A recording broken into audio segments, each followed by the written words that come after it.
Good morning. आज हम study करेंगे कॉपीकैट मार्केटिंग का चैप्टर 4। तो चलिए स्टार्ट करते हैं चैप्टर 4। लीवरेज वाली वृद्धि। ज़्यादा कड़ी नहीं बल्कि ज़्यादा स्मार्ट मेहनत करना। व्यस्त होना ही काफ़ी नहीं है, चींटियाँ भी व्यस्त रहती हैं। असल सवाल तो ये है, हम किस काम में व्यस्त हैं। चैप्टर की शुरुआत होती है अगस्त 1888 में अटलांटा के एक केमिस्ट आसा कैंडलर ने $2300 नकद भुगतान करके कोका कोला नामक कार्बोनेटेड फाउंटेन ड्रिंक के संपूर्ण अधिकार खरीद लिए। और ये कोका कोला अटलांटा इलाके में फौरन सफल हो गया। 19वीं सदी के अंत तक दक्षिण के हर ड्रग स्टोर में एक सोडा फाउंटेन होता था, जहां बैठकर ग्राहक 5 सेंट में ठंडा कोका पी सकते थे।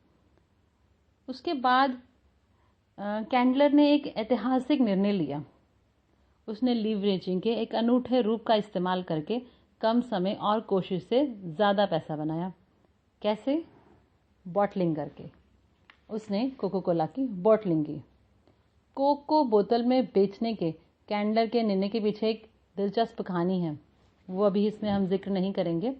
पर बॉटल इट, इसे बोतल में बेचो, इस समझदारी को अपनाकर कैंडलर ने करोड़ों रुपए कमाए। तो आगे पढ़ते हैं समय और जगह की लीवरेजिंग। Bottle it. बोतल में आने से पहले कोक पीने के लिए आपको अपने करीबी सोडा फाउंटेन जाना पड़ता था। इसके बिना और कोई उपाय ही नहीं था। बोतल में आने से पहले कोक की बिक्री तभी बढ़ सकती थी जब सोडा फाउंटेन की संख्या बढ़े। बॉटलिंग से यह सब बदल गया। अब कोक का स्वाद लेने के लिए ग्राहक को सोडा फाउंटेन की जरूरत नहीं रह गई, क्योंकि कोक का 6 पैक खरीदकर आज ग्राहक सोडा फाउंटेन को अपने साथ घर ले आता है। तो बोतल में बेचकर समय, प्रयास और जगह की लीवरेजिंग की गई। आगे देखते हैं कि लीवरेज क्या है। लीवरेज शब्द लीवर से बना है, जो एक पुराने फ्रेंच शब्द से आया है, जिसका मतलब है ज्यादा हल्का बनाना। जैसे कि कुछ लीवर्स या औजारों का समझदारी से उपयोग करके मुश्किल काम कम कोशिश से कम समय में किया जा सकता है, जिससे वे वाकई ज़्यादा हल्के हो जाते हैं। जैसे कि कार का इंजन बदलना या कार का टायर बदलना, तो वो कैसे होता है? कुछ औजारों की मदद से होता है, जिससे काम आसान हो जाता है। लीवरेज का इस्तेमाल करके सदियों से मेहनती लोग अपने कामों को ज़्यादा हल्का बना रहे हैं, यानी ज़्यादा लाभकारी और उत्पादक बना रहे हैं। उत्पादकता में वृद्धि का यही मतलब है, ज़्यादा मेहनत के बजाय ज़्यादा स्मार्ट तरीके से काम करना। ऐसा तरीका खोजना जिससे काफ़ी कम समय में काफ़ी ज़्यादा पैसा बनाया जा सके। कर्मचारियों को नौकरी पर रखना वह सबसे स्पष्ट तरीका है जिससे बिजनेस मालिक अपने समय की लीवरेजिंग करते हैं। फोर्ड मोटर कंपनी से लेकर सोनी तक दुनिया की लगभग हर बड़ी कंपनी एक अकेले मालिक से शुरू हुई, जिसने कर्मचारियों के माध्यम से अपने समय और योग्यताओं की लीवरेजिंग की। आगे बढ़ते हैं फ्रेंचाइजिंग के माध्यम से लीवरेजिंग। हालांकि फ्रेंचाइजिंग काफ़ी समय से हमारे बीच मौजूद थी, लेकिन 1950 के दशक तक इसे वैध व्यवसाय के रूप में मान्यता नहीं मिली थी। फ्रेंचाइजिंग का सितारा तब चमका जब रे क्रॉक नामक मिल्क शेक अप्लायंस सेल्समैन ने मैकडॉनल्ड्स नामक फास्ट फूड रेस्तरां की फ्रेंचाइजी अधिकार खरीदे। फ्रेंचाइजी की कुंजी है नकल, अर्थात डुप्लीकेशन।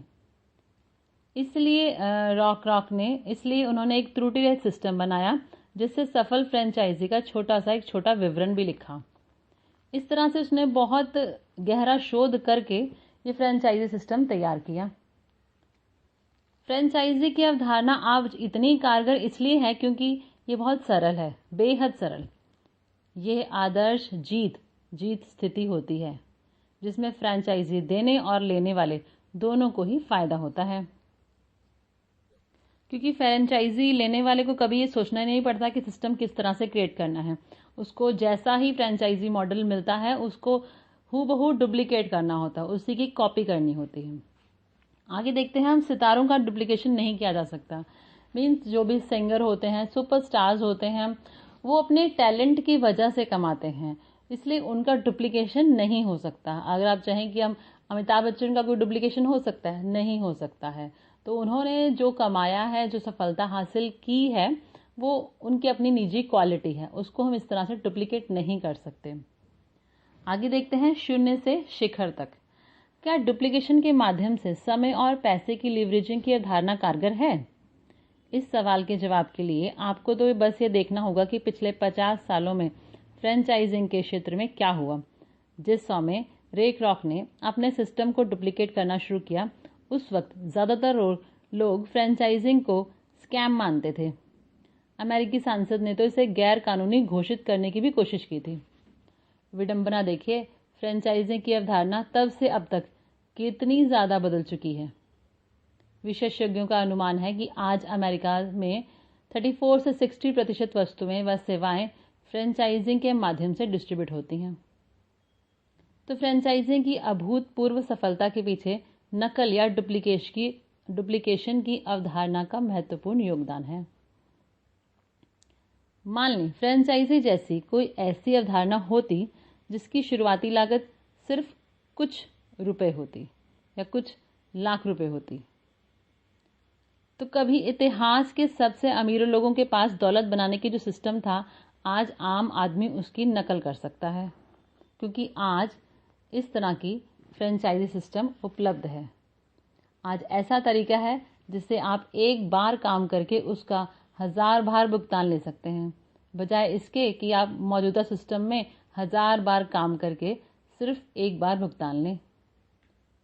तो इस तरह से आप पर्सनल फ्रेंचाइजिंग से कम समय में ज़्यादा व्यक्तिगत दौलत बना लेते हैं, क्योंकि इसमें जो काम करता है वो है डुप्लीकेशन सिस्टम। इंसानों की फ्रेंचाइजिंग करके, इंसानों का डुप्लीकेशन करके हम इस सिस्टम में बहुत जल्दी बहुत अधिक पैसा कमा सकते हैं। Thank you.